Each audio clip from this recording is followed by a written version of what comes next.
project.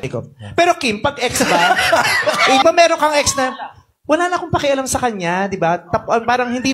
Since 2012 ay magkasintahan na nga si Sian Lim at Kim Chiu. Pero nitong taon lang ay winakasan na nila ang kanilang relasyon. Marami ang nalungkot dahil nakita nila ang yugto ng kanilang pagmamahalan. Gaya ng Katniel ay umabot din sa 11 taon bago sila naghiwalay.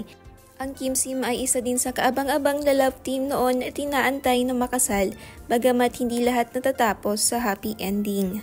Marami ang naantig sa litrato ni Kim Chiu na animoy halatang mugto ang mata sa kakaiyak. Kuha ito habang nasa set siya ng Showtime. Kahit mukhang paiyak na si Kim Chiu ay kitang-kita mo pa rin ang kagandahan at kasimplehan nito. Sabi nga ng mga fans ay kahit pala maganda ay sinasaktan. Hanggang ngayon ay hindi malaman kung anong punot dulo ng hiwalayan ng Kim Sim. May mga chismis na wala daw umano plano si Sian Lim na magsettle kay Kim. Mapapanood sa video kung paano niya sinagot ang interviewer. Ano ba i-level up ang relasyon? Kasi syempre, ang tagal na ng relasyon yung dalawa napakatatag naman yan. Wala pa bang